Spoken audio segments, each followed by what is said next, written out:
So, William McKinley is assassinated. In comes Teddy Roosevelt. I think on anybody's list, Teddy Roosevelt's got to be in the top 5 of anybody's list of the most influential presidents in our history. Personally, he's one of my favorites. He was a guy that had this tremendous energy, and probably because he drank a gallon of coffee a day, so I guess anybody would seem to have lots of energy to drink that much coffee. But he truly is an incredible president of the United States. And we learn that he becomes really, really popular during the Spanish-American War. During McKinley's second term, he runs as a vice president on the ticket. When McKinley's elected, he's vice president. McKinley is assassinated. In comes Teddy Roosevelt. With the assassination of McKinley, Teddy Roosevelt becomes the youngest president at 42. He's called the first progressive president during this progressive era. Now, what the progressive era was about, it was an early 20th century reform movement seeking to return control of government back to the people, to restore economic opportunities, and to correct injustices in all aspects of American life. And so that's what the progressives were. Teddy Roosevelt's motto was, walk softly and carry a big stick.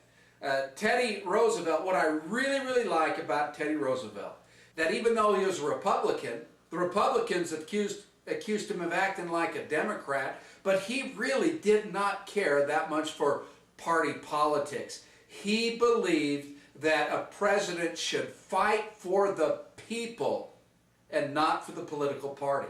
How refreshing is that? I want to repeat that. He believed that a president should fight for the people and not for a political party. Wow, just that alone makes Teddy Roosevelt one of my very, very favorite presidents. Here's a president, things were really black and white to him. He believed in good and he believed in evil. Well, he was popular with the people and he paved the way for better working conditions. In 1904, 1 out of every 5 people worked in a factory, a sweatshop, or a mine, and they worked under lousy conditions. Now, what he believed is that everybody in the country deserved a square deal, to be treated fairly, a square deal. And he believed it was government's responsibility to make sure that everybody received this square deal. He felt that government should give a square deal for workers. He believed that government should give a square deal for consumers. He believed that government should give a square deal for big business. In other words, not one group should dominate the other. Everybody deserves a square deal. Now, we looked at the Sherman Antitrust Act, which attempted to break up monopolies, and monopolies hurts the consumer because there's no competition. You can just jack the prices up. 44 suits against corporations and how they must deal fairly or give a square deal to the people. Teddy Roosevelt, he won the Nobel Peace Prize for mediating the Russo-Japanese War, and he led America toward progressive reforms and a strong foreign policy. Teddy Roosevelt had the Panama Canal built. Now there was a nation called Colombia, and the United States, we wanted Colombia support so we could dig a little canal through so we don't have to go all the way down the tip of South America and around to reach the Pacific. It would save shipping so much time if we could just kind of cut through South America in the Panama Canal.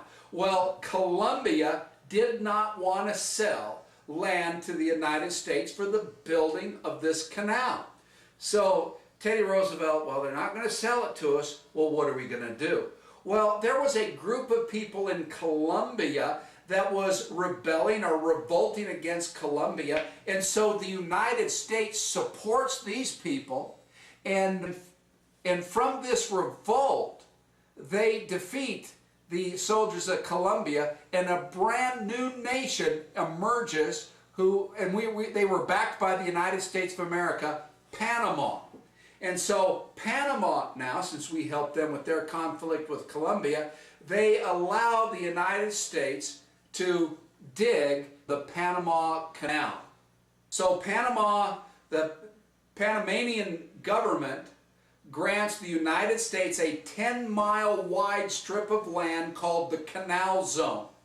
We paid Panama $10 million and $250,000 a year for several years after that. We did pay Colombia $25 million for the loss of that land that became Panama. I don't know if it was guilt money or what. Now, while the Panama Canal was built, 45,000 workers worked on this thing. It finished in 1914 at an astronomical cost of $352 million. At that time, it was the most expensive project ever in the history of the United States. Well, today I think like the New York Yankees payroll is probably pretty close to that. During the building of the Panama Canal, 5,000 workers died from diseases or accident. So it was at a great cost, both financially and the cost of human lives, but the Panama Canal was built, and this truly is one of his great achievements. I think his greatest achievements, Teddy Roosevelt's greatest achievements, were in conservation. And he personally added enormous amounts of land to the national forest in this country and reserved land for public use. He saved land for all posterity, or for all future generations. You know, this beautiful land, he said, we have to protect this. We have to do everything in our power to protect our national parks, our natural wonders. He established the nation's first wildlife refuge at Pelican Island in Florida. The Iniquities Act. The Iniquities Act created national monuments to preserve even more land after Congress wouldn't allow any more public lands to be set aside. The Grand Canyon, the Petrified Forest in Arizona. Another accomplishment of Teddy Roosevelt is trying to regulate the meat industry to make sure that the meat that the people consume is quality stuff and we're not going to get sick. And so anytime you eat meat, or you go into a national park, or you visit a national monument, thank Teddy Roosevelt by protecting 230 million acres of land. This progressive president who worked like crazy to improve working conditions, this president who worked like crazy to fight for the American people. During his presidency, Henry Ford started the Ford Motor Company in 1903. You could go, during his presidency, you could go coast to coast in an automobile in 65 days. In 1903, Will Anderson wins the United States Golf Championship in 1904. In 1904, the National Ski Association is found. Helen Keller graduates from college in 1904, and Ty Cobb begins his pro baseball career in 1904 when Teddy Roosevelt is president. During his presidency, the first neon sign appears in 1905. The New York City subway system opens, and remember that was being built while McKinley was president. The San Francisco earthquake happens in 1906, where 700, see in the paper, the first daily comic strip appears in a paper called Mutt and Jeff in 1907, and Jack Johnson becomes the first black heavyweight champion in 1908. So again, his accomplishments: the Panama Canal, conservation by protecting 230 million acres of land, progressive president who we owe so much to for all the work that he did fighting for the people. After his presidency, he was upset with the guy who followed him by the name of Taft for not carrying on this progressive for not carrying on these progressive ideas that he had. But that really wasn't true, because Taft was a pretty good president, didn't want to be president. But anyway, Roosevelt decided to run for the presidency again in 1912. He forms the Bull Moose Party.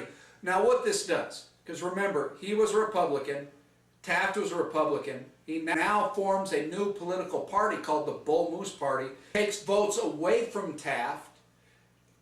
Taft doesn't win the election, Roosevelt doesn't win the election, and so we'll look at the 27th president in Unit 3. We will look at a Democrat, Woodrow Wilson, and his incredible presidency.